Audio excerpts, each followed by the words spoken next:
अस्सलाम वालेकुम। तो आज हम सीखेंगे कि फ्लो चार्ट किसे कहते हैं और फ्लो चार्ट की जो यूजेस है और डिसएडवांटेज एडवांटेजेस और यूजेस, मतलब इसके इस्तेमाल क्या क्या है और क्या क्या चीज़ें इसमें होती है, डिफिनेशन वगैरह हम पढ़ेंगे। आपके पेपर में काम आएंगे और आपके रियल लाइफ में भी काम आ जाए।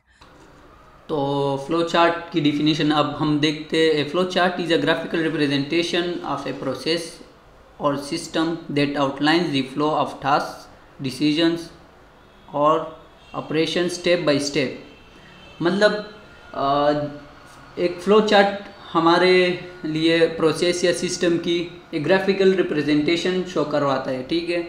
और इसकी जो जितने भी हम टास्क लेते हैं या डिसीजन लेते हैं या ऑपरेशन करते हैं, तो उसकी जो स्टेप बाय स्टेप हम चीज़ें करते हैं ना, तो उसकी एक फ्लो बना देते हैं, ठीक है, आउटलाइंस बना देता है। फिर हमारे पास है it uses standardized symbols to represent different types of action और स्टेप्स। मतलब ये एक स्टैंडर्ड सिंबल्स उसके लिए डिक्लेयर हुए होते हैं, वो रिप्रेजेंट करते हैं डिफरेंट टाइप्स ऑफ एक्शन के लिए या स्टेप जो हम लेते हैं उसके लिए हम यूज़ करते हैं। तो उसके की कंपोनेंट्स जो है काफ़ी ज़्यादा है, लेकिन यहाँ पे जो है हमारे पास की कंपोनेंट्स सिंबल जो है वो एक ओवल है, ठीक है, जो कि रिप्रेजेंट करते हैं स्टार्ट या एंड। हम ये कोई स्टेप या टास्क शुरू करते हैं ना, तो वो जो शुरू होता है तो वो इस तरह ओवल टाइप जो शेप बना होता है उसके लिए हम ये यूज़ करते हैं। या तो हम स्टार्ट करते हैं या तो हम उसको एंड करते हैं, तो ये उसके लिए हम यूज़ कर सकते हैं, ठीक है। फिर प्रोसेस और टास्क के लिए हम ये रिक्टेंगल जो है वो हम यूज़ करते हैं, ठीक है। या प्रोसेस हो रहा है या कोई टास्क हो रहा है तो उसके लिए, ठीक है, या करने वाले। फिर हमारे पास जो डायमंड टाइप इस तरह शेप होता है ना, तो वो होता है डिसीजन पॉइंट्स, ठीक है। उस पॉइंट पे हम कोई डिसीजन लेते हैं, ठीक है। फिर एरो है, indicates the flow direction, sorry, indicates the flow direction. जो जिस फ्लो में हम कोई काम कर रहे तो वो डायरेक्शन हमें बताता है। यहाँ पे लिखा भी है connectivity, connect symbols with arrows to show the sequence. मतलब जो टास्क या कोई एक्शन हम कर रहे हैं तो उसकी क्या सीक्वेंस होगी, मतलब पहले कौन आएगा फिर कौन जाएगा, कौन सा टास्क होगा पहले। तो इस फ्लो को सेट करने के लिए हम एरो यूज़ करते हैं। फिर यहाँ पे हमारे पास है यूजेस और एडवांटेजेस, डिसएडवांटेजेस। ये आप इसमें लिख सकते हैं या फिर नहीं लिख सकते। और जो मैंने कहा था कि मैं अभी इसकी जो फ्लो चार्ट है मैं वो भी आपको बता देता हूँ, फिर आपको थोड़ी सी समझ आएगी कि हम ये कहाँ पे यूज़ करते हैं और इसके एडवांटेजेस क्या है और डिसएडवांटेजेस क्या है। हमने एक फ़्लो चार्ट बनाया हुआ है यहाँ पे। ये अभी हम लेट सपोज हम सुबह उठे, ठीक है, और सुबह हमने स्टार्ट किया और हमने कहा था ना कि स्टार्ट करते तो हम इस तरह ओवल शेप बनाते, उससे हम स्टार्ट करते, ठीक है। हमने एक, चलो मान लेते कि हमने सुबह नाश्ते के लिए दूध लेकर आना है, ठीक है।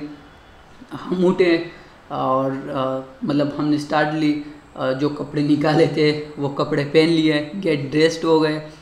फिर do you have money in wallets, भाई हम गरीब है, हमारे वॉलेट में कितने पैसे ही होंगे। तो वो फिर अपना जो बटवा है वो चेक करते हैं, अगर है तो ठीक है वो चला जाएगा, येस तो वो डायरेक्टली शॉप चला जाएगा, ठीक है। अगर नहीं है तो वो क्या करेगा, किसी से उधार लेके, अपने दोस्त से या किसी से भी उधार लेके वो अपने पुट मनी इन वॉलेट, मतलब वो पैसे लेकर अपने वॉलेट में डाल लेगा और फिर क्या कर लेगा, चला जाएगा गो टू शॉप, तो शॉप चला जाएगा।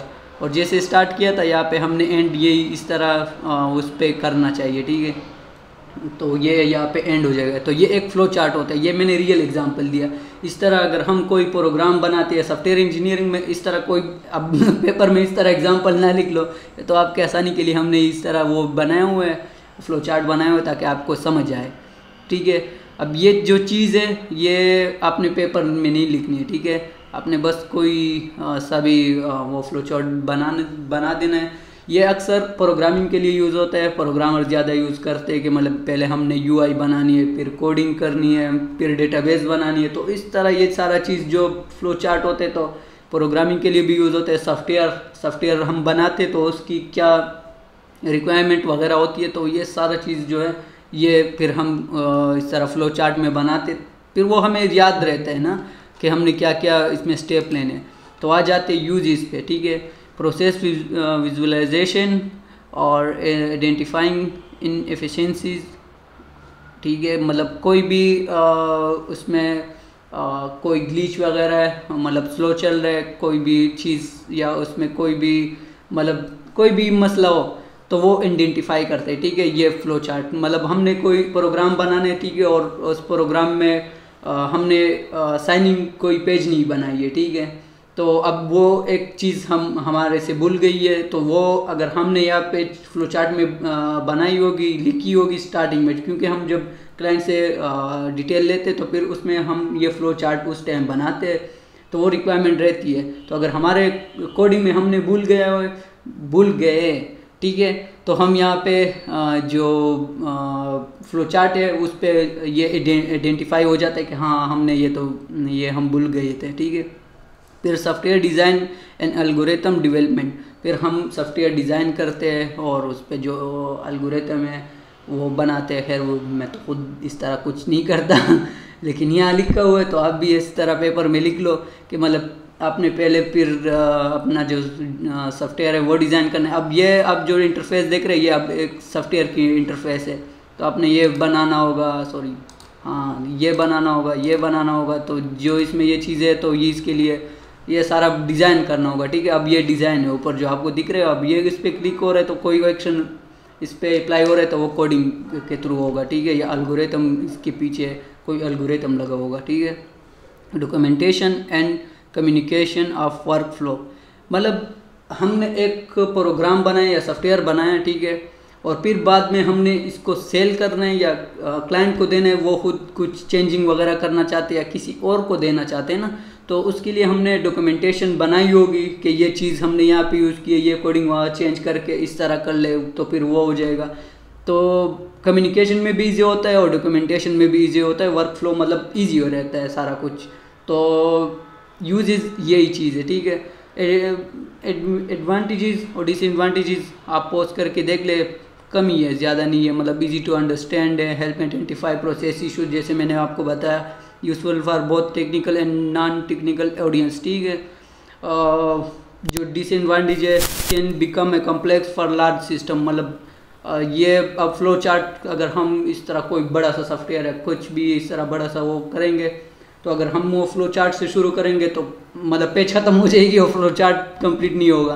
तो ये एडवांटेजेस है, ठीक है। Limited representation for dynamic processes, खुद देख ले हमारा जो गला है वो सूख गया है, तो बस हमारे तक यही था।